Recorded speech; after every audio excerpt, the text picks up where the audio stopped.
section 11.10. This is the last section we're going to cover in chapter 11, and it's the Taylor and Maclaurin series. Alright, let's get right into it, because I know you guys are excited about this section because it's the last section about chapter 11. Okay, so as it says, we're going to cover two series. You're going to discover there's only one small difference between them, but they do have their own names. Okay, so here we have in this box we have the Taylor series, and the Taylor series basically is a series of a function f at a. So that means it is going to be centered at a. So it's going to be centered at a specific value. Okay, so that's how you know that it's a Taylor series. Now, how we're going to know if it's centered at a specific value, you're going to see x minus a, and a is going to be the center of this function. Okay, so to do this, you're going to be able to see here that we are going to be taking the derivatives, the first derivative, the second derivative, and so on, and you're going to be evaluating at the center. Okay, whatever the center is, it might be 2, 3, 4. So you're going to plug in that value, and that's the numerator for this, basically. Okay, the denominator is going to stay the same, so it's going to be 1 factorial, 2 factorial, 3 factorial, and so on. And then you're going to have x minus the center to the first power, to the second power, to the third power, and so on. Once we do a problem, it's going to be much easier. Now, the Maclaurin series, the center is 0, so that's why, that's mainly the difference. If it doesn't have a center, or the center is basically 0, then you're going to know it's a Maclaurin series, which it makes it a little bit easier because when you evaluate, you're going to plug in 0 into your function. Okay, you're still going to find the derivatives. Everything else is going to be pretty much the same. Instead of having x minus the center, because the center is 0, you're just going to have x to the first power, x to the second power, and so on. Alright, so these two boxes are basically what we're going to be using in this section.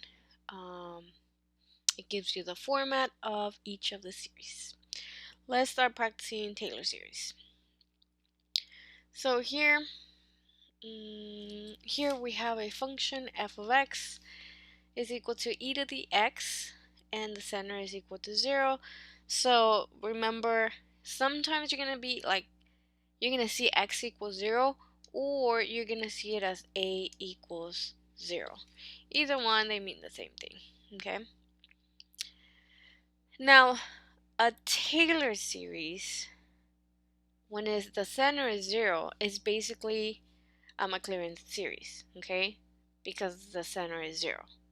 So they can call it either or. They can say it's a Taylor series, but a Taylor series center at 0, or it's a Maclaurin series because it's 0. Okay, you're gonna do exactly the same thing basically. Alright, so let's start.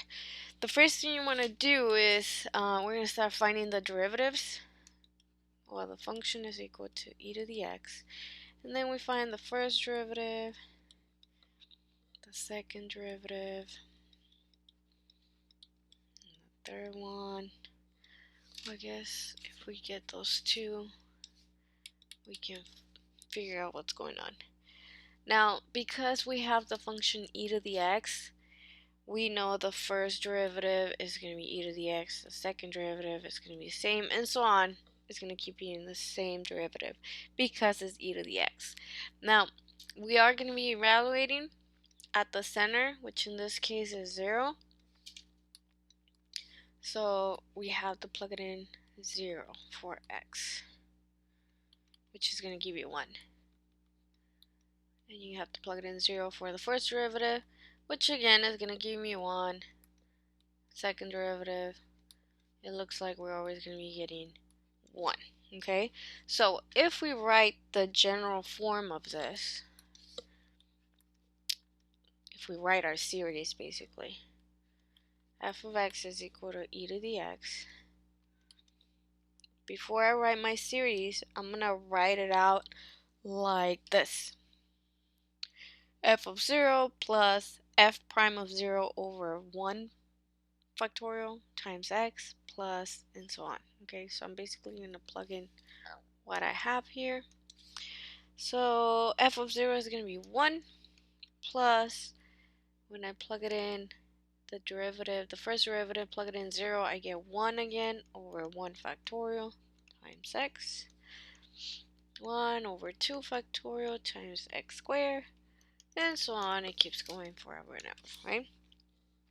So now this function is equal to basically the series as n goes to, no, n from 0 to infinity of x to the n over n factorial. So this would generate basically this function, okay? So what we're trying to do is find the series, and this is the series that would generate this here. Alrighty, maybe this one was too simple, but what you need to do is follow what we have on the boxes here for the Maclaurin series in this case, because the center was 0. Okay, let's do another one that won't be that simple. Okay, so for number 2, we have another Maclaurin series. So when you see this, we know the center is going to be at 0 because of the Maclaurin series. If it's a Taylor series, the center could be 0, which ends up being a Maclaurin series, but it could be another number as well, okay? So this is what we're going to do. I'm going to write out here what this is supposed to be, and this is from the box on the first page, because this is going to help me out write out my series. Oops, this is not 0. I mean, this is not x, it's 0.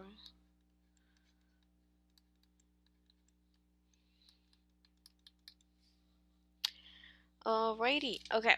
So now, I'm going to start finding my derivatives. First is my function, which in this case I have sine of x. And then I find the first derivative. I'm going to find the second derivative. I'm going to find the third one. I'm going to find several ones in this case because I want to know what's going on. I'm going to find the fourth one. Remember, after the third one, you start writing the number. And I'm going to stop here because then you're going to notice that it starts repeating. So we get the first derivative of sine is cosine of x, and then derivative of cosine is negative sine of x, and then we get negative cosine, and then we get sine again, sine of x, and then after that it's going to repeat, and it's going to go again, cosine, negative cosine, sine, and then again, okay? So the next one is going to be cosine again, right? So it's going to give me the same thing as this. I'll just make a note that they're going to repeat again. Hope this is making sense. Instead of writing it again right below, I'm just going to put the fifth derivative is going to be cosine again. And so on. Okay, now I need to plug in 0 into f of x, first derivative, second derivative, and so on. So I'm going to go over here, f of 0, so sine of 0 is 0. And then first derivative, so cosine of 0 is 1. Second derivative, that will be negative sine of 0. I'm going to get 0 again. Third derivative, I'm going to get negative 1. And the fourth derivative, I'm going to get 0 again. Okay, I have what I need, which is this right here, to plug it in and then be able to find my series. Okay, let's start writing this. So f of x, which is my function, sine of x, is equal to f of 0, which is 0. I'm just going to substitute and then I'm going to simplify. F prime of 0 is 1. And remember, you're writing it over 1 factorial times x. Next one, second derivative of 0, which is 0, 2 factorial x squared. Next, negative 1 over 3 factorial x to the third. Next, 0 over 4 factorial x to the fourth. And so on, it repeats. Now, I want you to pay attention to the zeros that we have. This is 0, so it's gone. 0 divided by anything times this is going to give me 0. This is going to be 0. So basically, I'm going to be gone with 1 over 1 factorial, which I can write it as x over 1 factorial minus x to the third over 3 factorial.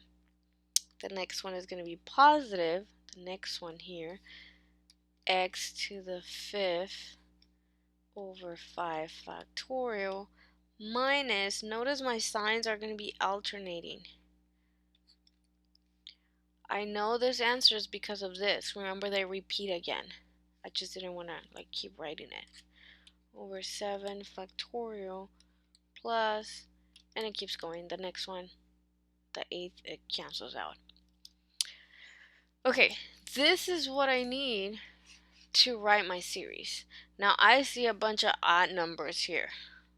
A bunch of odd numbers. So let's try to write this series. N equals 0. Another thing I notice is my signs are alternating. I get positive, negative, positive, negative. So that means I need to take care of that sign. And then I see x on the numerator. I see odd numbers as my exponent. So remember, odd number will give you 2n plus 1. And odd numbers on the denominator, 2n plus 1 factorial. And this is your series. You can always check your answer, plug it in 0, plug it in 1, and make sure it gives you these terms. Alrighty? Okay, there's 2 more problems that I want to do together because I'm sure there's going to be some questions on this. Alrighty? So, I will answer any questions in class and I will go over the other 2. Thank you for watching this video.